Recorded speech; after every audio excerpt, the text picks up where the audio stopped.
দিনটা শুরু হয়েছিল সকাল 7:30 থেকে। অবশ্য আমার দিন শুরু হয়েছিল সকাল 7:30 থেকে, কিন্তু মা বাবা অনেক সকালে উঠে গেছিল। মায়ের উঠে স্নান করে পুজো দেওয়া হয়ে গেছে, এখন মা জোগাড় করছে। আশা করছি এতক্ষণে তোমরা টাইটেল, থাম্বনেল আর ইন্ট্রোটা দেখে বুঝেই গেছো আজকে কিসের ভিডিও হতে চলেছে। স্বপ্ন পূরণের বাস্তব সূচনা। বলতে গেলে স্বপ্নেও কখনো ভাবিনি আজকের এই দিনটাকে নিজের চোখের সামনে বাস্তবে কখনো দেখতে পাবো।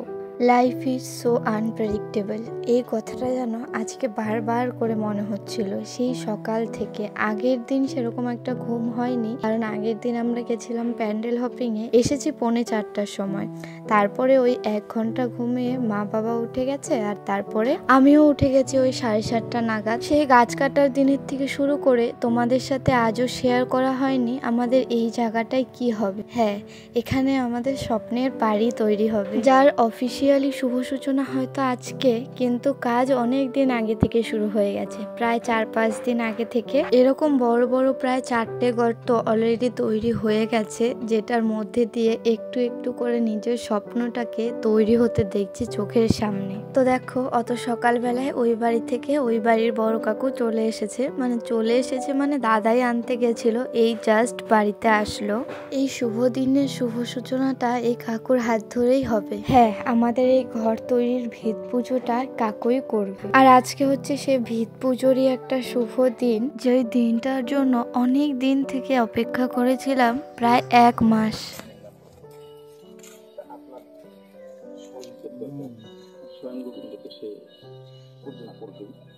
সেরকম তো ক্ষমতা নাই, সামান্য কিছু দিয়ে আপনাকে একটু বস্ত্র দান করলো। এটা হচ্ছে আমাদের স্বপ্ন পূরণ, যার হাত ধরে হবে, মানে মিস্ত্রি কাকু। হ্যাঁ, ওদেরও রিকোয়েস্ট করা ছিল অতটা সকালে একটুখানি তাড়াতাড়ি আসতে, ওরাও ঠিক সেই রকমই চলে এসেছে একজনকে সঙ্গে নিয়ে, কারণ খুঁটি কাটাতে তো ওদের ছাড়া হবে না। তাই তো দেখো, এদিকে পুজোর সমস্ত জোগাড় তো মা অলরেডি ঘরে করেই রেখেছিল, এটা একে একে বাইরে এনে দিল, আর কাকুর মতো করে তৈরি করে নিচ্ছে, যেটা যেভাবে যেখানে দরকার সেখানে। তো শুরুতেই তোমাদের বললাম যে লাইফ ইজ সো আনপ্রেডিক্টেবল, এই কথাটা আজকে যেন বারবার করে মনে হচ্ছিল। কেন জানো? কারণ ছোট থেকে কখনো ভাবিনি যে এই দিনটাও কখনো আমার দেখার জন্য থাকবে। কারণ ছোট থেকে এত কিছু সহ্য করেছি, এত ফ্যামিলি প্রবলেম বলো, শারীরিক প্রবলেম বলো, সবকিছুই আজকে একটুখানি স্টেবল। তাই হয়তো আজকে এই দিনটাও আমার দেখার জন্য আছে। হ্যাঁ, সকাল থেকে আমি ভীষণ ইমোশনাল ছিলাম, ইভেন এখনো আমি ভয়েস ওভার দিতে গিয়ে ইমোশনাল হয়ে যাচ্ছি, বারবার কেটে কেটে ভয়েসগুলো দিতে হচ্ছে। আজকের এই দিনটাও যে খুব সহজে আমাদের কাছে এসেছে সেরকমটাও নয়। প্রায় 6 মাস ধরে আমরা আজকের এই দিনটার জন্য অপেক্ষা করছিলাম। গাছ কাটার ব্লগগুলোতে তো তোমরা শুনেইছো গাছ কাটা নিয়ে আমরা কি সহ্য করেছি। তারপরেও এই যে ভিত পুজোর একটা শুভ দিন হয়, সেই দিনটা আমাদের প্রায় 1 মাস পরে ছিল। 1 মাস আগেই আমাদের গাছ কাটা হয়ে গেছিল, কিন্তু তখন আর ওই দিন তারিখ দেখা হয়নি, যার কারণে আমাদের আরো 1 মাস ডিলে হলো। আর এখানে দেখো, বাড়ির সবাইকেই ডেকেছিলাম, তো সবাই এসে একটু করে দেখে যাচ্ছিল। এত বাধা এসেছে, সেই কারণে হয়তো আজকের এই দিনটাতে আমি আরো বেশি ইমোশনাল ছিলাম, কিন্তু নিজের ইমোশনগুলোকে একটু আটকে রেখে আমি এই সমস্তটাই ক্যাপচার করেছি, যাতে এই দিনটাকে আমি ফিউচারে আবার দেখতে পারি। হ্যাঁ, এই দিনটা কত কষ্টে যে আমাদের কাছে এসেছে সেটা হয়তো শুধু আমরা 4 জনই জানি। আমার স্মৃতির পাতায় আরো একটা দিন যোগ হলো। সত্যি জানি না এই স্বপ্নটাকে পুরোপুরি সফল হতে দেখতে আদৌ পারবো কিনা। কারণটা ওই শুরুতে আমি অলরেডি 2বার বলে দিয়েছি যে লাইফ ইজ সো আনপ্রেডিক্টেবল, কার সাথে কখন কি হয় কেউ কিন্তু বলতে পারি না। তাই এই দিনটা যে আমি নিজে দেখেছি, এই শুভ দিনের শুভ সূচনা, স্বপ্ন পূরণের শুভ সূচনা, এই দিনটা যে আমি দেখেছি, এটাও যেন আমার জন্য একটা ভাগ্যের ব্যাপার। জানো তো, আমাদের এই নতুন বাড়িটা হওয়ার আগে আমার মায়ের, বাবা, দাদার কত স্বপ্ন, এভাবে সাজাবো, ওভাবে রং করব, এটা এখানে রাখবো, ওটা ওখানে রাখবো, কি জানি সেগুলো আদৌ করতে পারবো কিনা। এই কথাগুলো নয়, সেদিন বারবার করে মনে হচ্ছিল, আর বারবার করে ইমোশনাল হয়ে পড়ছিলাম। আর আমি এতদিন ভিডিওতে বলিনি বা দেখাইনি এই কারণেই, কারণ শুরু থেকে এত বাধা এসেছে, এর আগেও বললাম। ইভেন শুধু শুরু থেকেই নয়, এখনো এসে চলেছে। এখন কাজটা একটু একটুখানি এগিয়েছে, তবুও যেন বাধা শেষই হচ্ছে না। সবটাই আমি একটু আধটু তোমাদের সাথে নেক্সট ভিডিওগুলোতে হয়তো শেয়ার করব। আর ইউটিউব ভিডিও এগুলো তো সোশ্যাল মিডিয়াতে পোস্ট হয়, আর সোশ্যাল মিডিয়াতে অনেক রকমের মানুষই থাকে, কেউ হয়তো খারাপ চায়, কেউ হয়তো ভালো চায়। তো সেই কারণেই আমি ভেবেছিলাম যে কাজটা একটুখানি এগিয়ে যাক, তারপরে তোমাদের সাথে সবটা শেয়ার করব। আর এখন কাজটা একটুখানি এগিয়েছে, তাই তোমাদের সাথে সবটা শেয়ার করছি। তবে হ্যাঁ, ভগবানের কাছে এটাই প্রে করছি যাতে আর কোনো বাধা না আসে, সব কাজটা সুষ্ঠুভাবে সুসম্পন্ন হয়।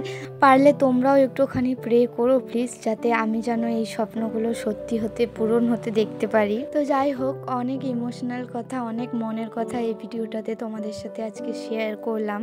আর এই ভিত পুজোর টাইম নাকি সবসময় সকালবেলাতে পড়ে। তো দেখো, কাকার পুজো করা হয়ে গেছে, তারপরে বাবাও অঞ্জলি দিয়ে নিল। আর এরকম একটা তীর ধনুকও নাকি নিয়মের মধ্যে লাগে। এই তীর ধনুকটা ওই মিস্ত্রি কাকুরা এসেই বানিয়েছে সকালবেলাতেই। তো এখানে পুজো করা হয়ে গেছে, এখন খুঁটিটা গাড়া হবে, মানে যে খুঁটিটা ওরা বানিয়ে রেখেছে সেটা গাড়া হবে। আর এই যে তীর ধনুকটা দেখছো, এটা ওই ফার্স্ট খুঁটিটাতে লাগানো হবে। আর সঙ্গে একটা ঘটও রেডি করেছে, এই যে লাল কাপড়ের মধ্যে এই ঘরটা, এটা একটা পিতলের ঘর। তো এটা যতদিন কাজ চলবে ততদিন এখানেই থাকবে, মানে এই পিলারটার মধ্যে। এই পিলারটা যত আস্তে আস্তে উপরের দিকে উঠবে, সিমেন্ট বালি সমস্ত কিছু দিয়ে, তত এই ঘরটাও উপরের দিকে উঠবে। তো এবার তোমাদেরকে ঘরের প্ল্যানিংটা বলি। আমাদের যেহেতু এইটুকু জায়গা ছাড়া আর কোনো জায়গা নেই, সেই কারণে নিচ থেকে মজবুত করে তোলা হচ্ছে, মানে নিচটা আপাতত 3 তলার ফাউন্ডেশন সেই হিসেবে তোলা হচ্ছে। আর তারপরে ছাদ হয়তো এখনই দেবে না, মানে ওই অর্থ বুঝে গর্ত বলে না, সেটাই আর কি। যতটা অর্থ থাকবে ততটাই না গর্ত করতে হবে। আপাতত এইটুকুটাই হচ্ছে, তারপরে আস্তে আস্তে আগে গেলে তখন বোঝা যাবে বা তখন দেখা যাবে যে উপরের জন্য আমাদের কতটা টাকা পয়সা থাকছে বা কতটা আমরা করতে পারবো। সেই হিসেবে উপরের প্ল্যানিংটা আস্তে আস্তে পরে হবে। আর নিচটাই তো মেন, তো সেই জন্য নিচটা আগে মজবুত করা হচ্ছে। আর এমনিতেও যেহেতু আমরা গ্রামে থাকি, তো গ্রামে নাকি 3 তলা করার পারমিশন নেই, 2টো ছাদ করা যায়, তারপরে আর ছাদ করা যায় না। তো তাই জন্যই 3 তলা ফাউন্ডেশন যতটা হবে ততটাই আর কি নিচে করে রাখা হচ্ছে। পরে ভবিষ্যতে দাদা আস্তে আস্তে পারলে করবে, আর না পারলে এতটাই থাকবে। আর এত তাড়াহুড়ো করে ঘর বাড়ির প্ল্যানিং কেন করা সেটাও তোমাদেরকে বলছি। আমাদের বাড়ির সামনে যে রাস্তাটা তোমরা অলওয়েজ ব্লগেতে দেখো, তো ওই রাস্তাটা বড় হবে। আর ওই রাস্তাটা বড় হলে আমাদের যে এখন বাড়িটা যে আছে, যেই ছাপড়াটাতে আমরা আছি, সেই ছাপড়া ঘরটা পুরোটাই ভাঙা পড়বে। মানে আমাদের এই ঘরটা পুরোটাই পিডাব্লিউডির জায়গাতে আছে। আর অলরেডি রাস্তার যারা লোক আছে তারা 3-4 বার এসে ওয়ার্নিং দিয়ে গেছে যাতে কি আমরা এখান থেকে উঠে যাই। তো সেই কারণেই আমাদের এই ঘরটা আরো তাড়াহুড়ো করে করা। আর এমনিতেও আমরা যে ছাপড়াটাতে আছি না, এটার পজিশন খুব একটা ভালো নয়। প্রায় 13 বছর থেকে আমরা এই ঘরটাতে আছি। তো এখানে এখন বৃষ্টি পড়লে না, লিটারালি মানে বৃষ্টিটা ডিরেক্ট হয়তো ঘরেই পড়ে, এরকম একটা অবস্থা এই ঘরটার। বিভিন্ন জায়গায় ঘটি বাটি এই সমস্ত কিছু বসাতে হয়। তো দেখো, ফাইনালি আমাদের নতুন ঘরের ফার্স্ট খুঁটি এটা বসে গেল। এখন সবাই মিলে এটাকে ধরে বসাচ্ছে। আর এটা নিচ থেকে এতটা মজবুত করার কারণ হচ্ছে, তোমাদেরকে এর আগেও বলেছি, আমাদের এইটুকু জায়গা ছাড়া আর কোথাও কোনো জায়গা নেই। তো এখন যেমন আমরা ছাপড়াটাতে আছি, ভবিষ্যতেও যদি এরকম হয় যে দাদা পারবে, দাদার সামর্থ্য হয়েছে যে ছাদ দিয়ে বাড়ি করবে বা দোতলা বাড়ি করবে, তখন কিন্তু এখানে যদি নর্মাল করে বাড়ি করা হতো, এখন আপাতত যে না থাকার জন্য নর্মাল বাড়ি করি, পরে এটাকে যখন টাকা পয়সা হবে তখন আরো ভালো করে করব, তখন কিন্তু আবার এই ঘরটাও ভাঙতে হতো, যে ভেঙে আবার নিচ থেকে তৈরি করতে হতো। তাই জন্যই একটুখানি রিস্ক নিয়ে আমাদের এটা নিচ থেকে এখনই তৈরি করা হচ্ছে। কারণ এটা যদি নর্মাল ভাবে তৈরি করা হতো, পরে আবার ভাঙতে হলে তখন আমরা কোথায় গিয়ে থাকতাম বলো। তো তাই জন্যই সবাই মিলে একটুখানি মানে একটুখানি না, অনেকটা রিস্ক নেওয়া হয়েছে। তো যাই হোক, দেখো এই যে নিচে এখন পিলারটাকে আর কি বেঁধে দিচ্ছে যাতে কি পিলারটা না পড়ে যায়। তো ওরা দুজন আজকে এসেছিল কাজ করতে, মানে অত সকালবেলায় দুজন এসেছিল, তারপরে আবার যেরকম ডেইলি আসে 3-4 জন সেরকমই এসেছে। তো আশা করছি আমি সবটা বলে তোমাদেরকে বোঝাতে পেরেছি, আর তোমরাও কিছুটা হলেও বুঝতে পেরেছো। তো দেখো, এটা আমার কাকু, মানে বড় কাকু। তো এখন সমস্ত পুজো পার্ট কমপ্লিট হয়ে গেছে। এই যে ওরা মশলা, মানে সিমেন্ট বালি পাথর দিয়ে মশলা করেছে, এটা এখন আমাদের বাড়ির একে একে সব সবাইকে 2-3 বার করে দিতে হবে, যাতে কি শুভ সূচনাটা আমাদের হাত থেকেই হয়। আর তোমাদেরকে বললাম না আজকে সকাল থেকে আমি অনেকটা ইমোশনাল ছিলাম। ইমোশনটা সবার চোখ এড়ালেও না আমি মায়ের চোখ এড়াতে পারিনি। আর যখন এই যে সবাই মশলা দিচ্ছিল, আমি নিজে মশলাটা দিচ্ছিলাম, সত্যি আমি নিজেকে কন্ট্রোল করতে পারিনি। কোথাও গিয়ে হয়তো মা বুঝে গেছিল যে হ্যাঁ সত্যি আমি খুব ইমোশনাল হয়ে গেছি। আর এটাও আমি পরেই জানতে পেরেছি যখন মা কিনা মানির সাথে গল্প করছিল আর এগুলো বলছিল। মানিরা তখন এখানেই ছিল, একদিন এখানেও এসেছিল, সেই ব্লগগুলো তোমরা আস্তে আস্তে দেখতে পারবে। তো দেখো একে একে প্রথমে সবাই বড়রা দিয়ে নিল, তারপরে দাদা দিয়েছে, তারপরে আমি দিয়েছি। তো আমার ওটা আর ক্যাপচার করিনি, তো মা বলেছিল যে তুই দে, আমি ভিডিও করে দিচ্ছি। তা আমি বলেছি যে থাক, লাগবে না।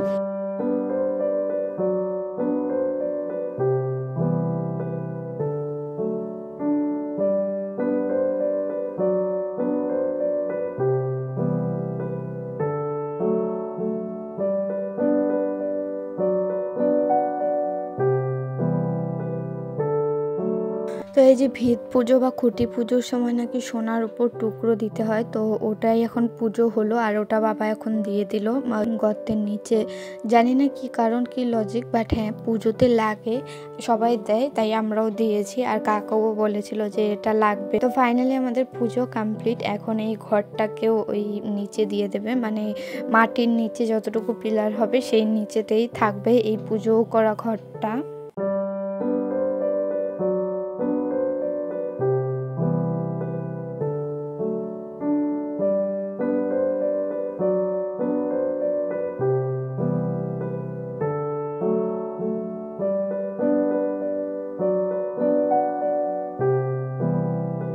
আর এই দেখো তোমাদের বললাম না একটা পেতলের ঘট ওই পিলারটাতে বাঁধা থাকবে, তো ওটাই এখন কাকা আর বাবা দুজনে মিলে ভালো করে বেঁধে দিচ্ছে, যাতে কি এই কাজটা তো একদিন দুদিনের নয়, অনেক দিনের। তো সেই অনেক দিন যেন থাকে, মানে অ্যাটলিস্ট এই পিলারটা হওয়া পর্যন্ত যেন থাকে, এই পিলারটার এন্ড পর্যন্ত। তো এখন দাদা আর কি বাবাকে ধরে রেখেছে, তো বাবা ওটাও বেঁধে দিল। আর ওই দেখো ধনুকটাও কিন্তু ওখানে বাঁধা হয়ে গেছে।